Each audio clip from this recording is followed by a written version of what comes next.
हम जब भी कोई वीडियो बनाते जंगे जेरूसलम इसराइल का साथ कभी नहीं छोड़ता। I love Israel. एक क्वेश्चन लोग बार बार पूछते हैं इस सब का सोर्स क्या है? ये सब लाते कहाँ से हो? कोहिस्तानी भाई, इसका सोर्स क्या है? कि आखिर हमारी इन सारी बातों का सोर्स क्या है। ये है हमारा सोर्स, बल्कि ये सिर्फ हमारा नहीं, पूरी इस्लामिक हिस्ट्री का सोर्स यही किताबें हैं। तारीख तबरी, इब्ने असीर, इब्ने कसीर और इब्ने खल्दून और भी बहुत सारी किताबें। पूरी दुनिया में ऑलमोस्ट इन्हीं किताबों को इस्लाम की हिस्ट्री समझा जाता है। लेकिन मेरे ख्याल में इससे भी बड़ा क्वेश्चन ये होना चाहिए कि आखिर इस्लाम की हिस्ट्री के इन किताबों का सोर्स क्या है, और ये सारी बड़ी बड़ी बुक्स आखिर आई कहां से। इन बुक्स और इनके लिखने वाले स्कॉलर्स की स्टोरी बहुत ही इंटरेस्टिंग है। आज से 1400 साल पहले रसूलुल्लाह सल्लल्लाहु अलैहि वसल्लम की वफात के बाद उनके पहले खलीफाओं ने अबू बकर, उमर, उस्मान और अली रज़ियल्लाहु अन्हु ने इस्लाम की कोई भी हिस्ट्री नहीं लिखी, क्योंकि लिखने की जरूरत ही नहीं थी। ज्यादातर सहाबा अब भी जिंदा थे और उन्हें इस्लाम की सारी हिस्ट्री का पहले से पता था। लेकिन आहिस्ता आहिस्ता जैसे जैसे सहाबा दुनिया से जाने लगे, मुसलमानों की नई जनरेशन इस्लाम की हिस्ट्री को बदर, ओहद, खंदक जैसी जंगों को भूलने लगे, और कुछ यंग लोग तो इस्लाम के हीरोज जैसे खालिद बिन वलीद और अली रज़ियल्लाहु अन्हु को छोड़कर रोमन और पर्शियन एम्पायर के हीरोज हरक्यूलिस और रुस्तम से इंप्रेस होने लगे।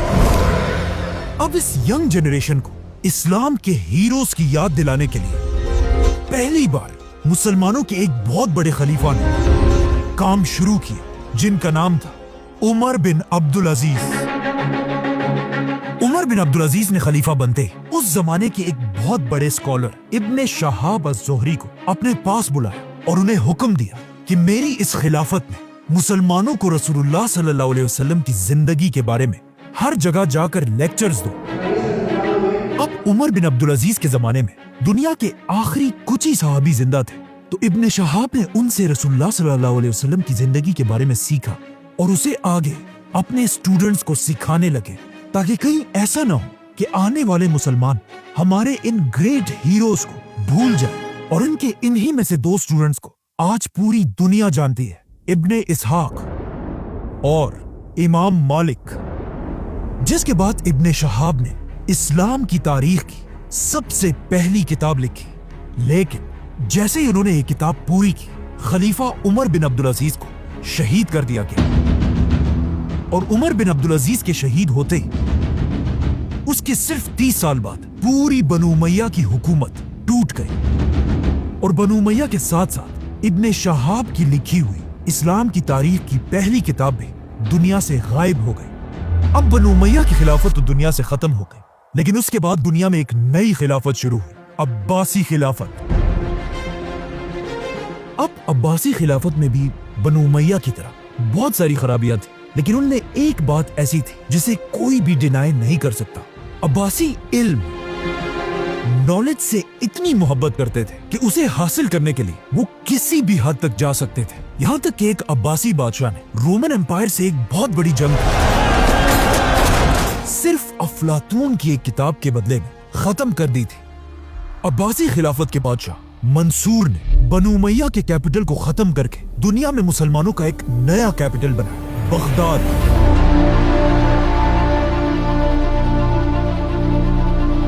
और उसके अंदर उसने दुनिया की सबसे बड़ी लाइब्रेरी बनाई, जिसे आगे जाकर बैतुल हिकमा, हाउस ऑफ विजडम का नाम मिला। ये लाइब्रेरी बनाते ही अब्बासी बादशाह मंसूर ने उसी इब्ने शहाब अज़-ज़ुहरी के स्टूडेंट इब्ने इसहाक को अपने पास बुलाया और उसे हुक्म दिया कि जाओ और इस्लाम की हिस्ट्री पर दोबारा एक किताब लिखो, लेकिन कोई ऐसी वैसी किताब नहीं, आदम अलैहिस्सलाम से लेकर मुझ तक उसमें पूरी दुनिया की हिस्ट्री होनी चाहिए। इब्ने इसहाक ने बिल्कुल ऐसा ही किया और मंसूर के ऑर्डर्स पर मुसलमानों की पहली कंप्लीट तारीख लिखी। ये हदीस की किताब नहीं बल्कि एक हिस्ट्री की किताब थी। लेकिन आज इब्ने इसहाक की ये इंपॉर्टेंट बुक भी दुनिया से गायब हो चुकी है। लेकिन अब क्वेश्चन ये है कि आखिर क्यों ये सारी किताबें दुनिया से गायब हो रही थी? क्योंकि अब तक मुसलमानों को पेपर की टेक्नोलॉजी का पता नहीं था।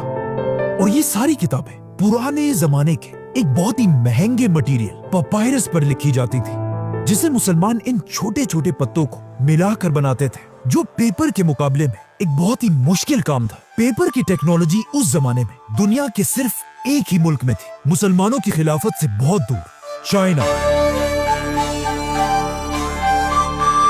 और पेपर की इस टेक्नोलॉजी को चाइना के बादशाहों ने पूरी दुनिया से छुपा कर रखा था। लेकिन बहुत जल्द ये सब बदलने वाला था, क्योंकि अब्बासी खिलाफत के आते ही कुछ ही अरसे बाद मुसलमानों और चाइनीज एम्पायर की सबसे बड़ी जंग,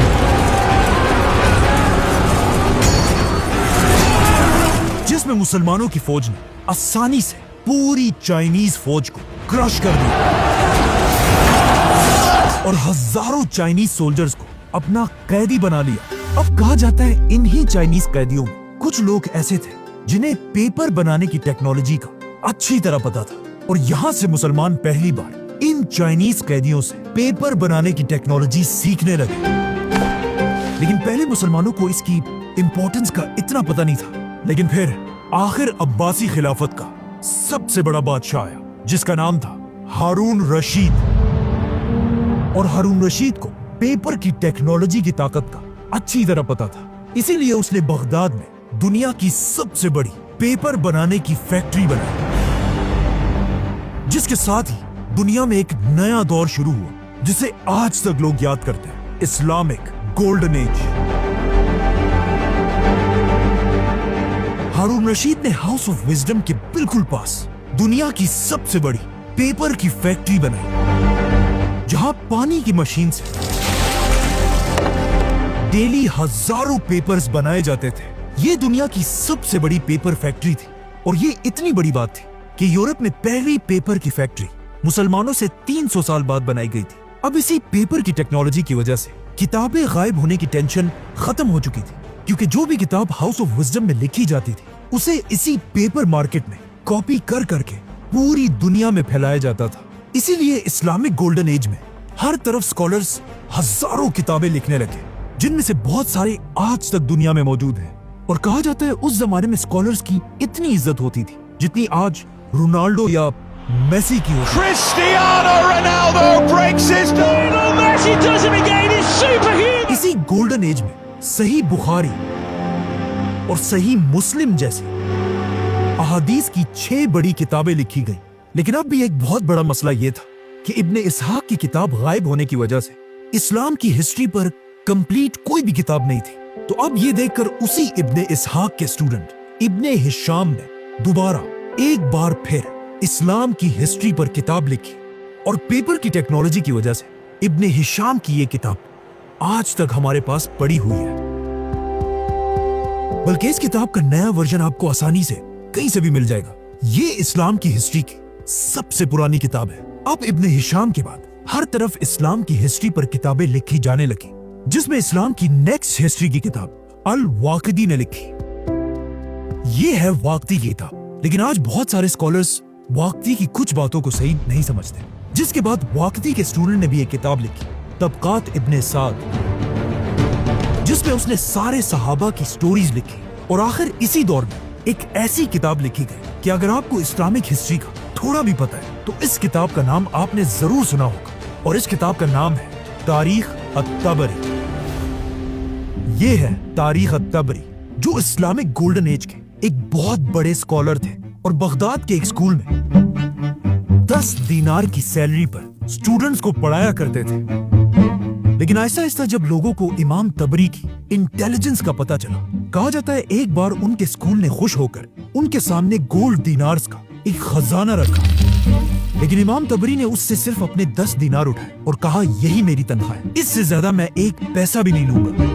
तबरी ने अपनी इस किताब में आदम अलैहिस्सलाम से लेकर अब्बासी खिलाफत के सारे हालात लिखे हैं। इनके अलावा और भी बहुत सारे स्कॉलर्स थे, लेकिन यहाँ हम सिर्फ उन्हें डिस्कस कर रहे हैं जिन्होंने इस्लाम की हिस्ट्री पर बड़ी बड़ी किताबें लिखी हैं। तारीख अत-तबरी अब्बासी खिलाफत की आखिरी बड़ी किताब थी, क्योंकि इसके बाद अब्बासी खिलाफत आहिस्ता आहिस्ता कमजोर होने लगी।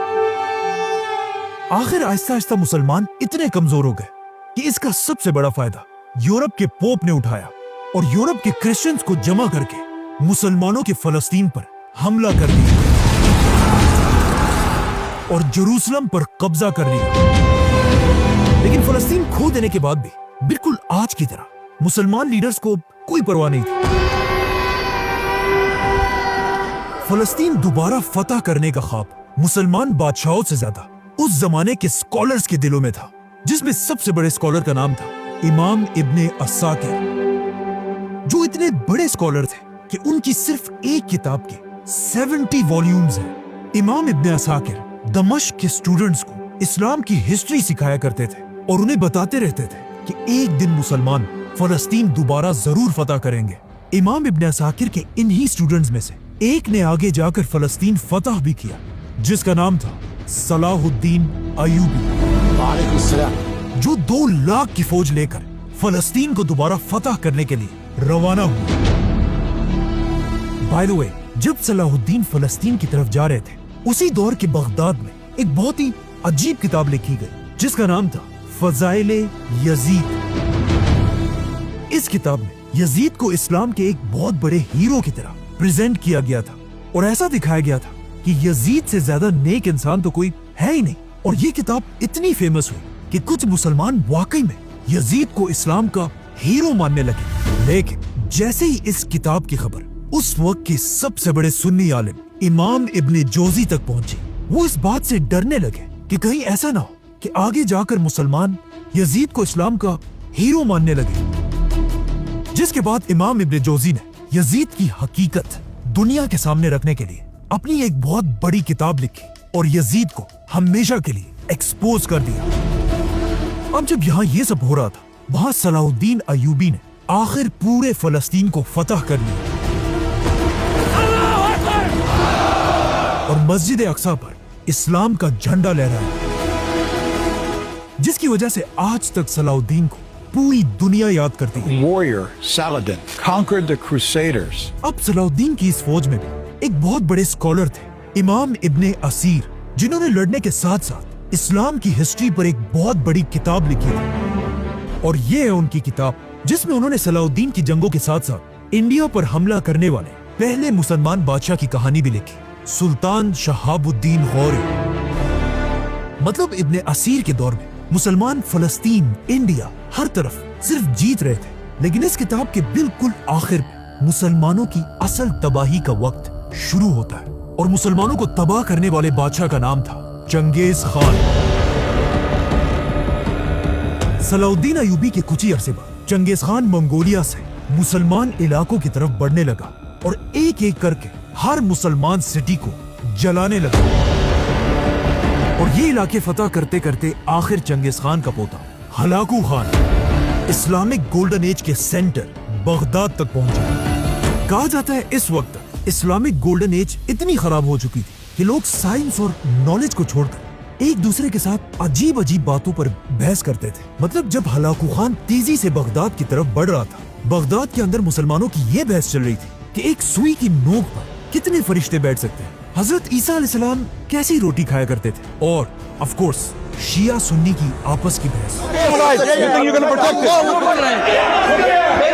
और जब मुसलमान आपस में इन बहसों में बिजी थे, हलाकू खान की फौज बगदाद में दाखिल हुई और शिया सुन्नी को देखे बगैर सबको मुसलमान समझकर सबकी गर्दनें उड़ा दी। कहा जाता है हलाकू खान ने बगदाद में इतने मुसलमान मारे थे कि बगदाद के दरिया का कलर मुसलमानों के खून की वजह से कई दिनों तक बिल्कुल रेड था।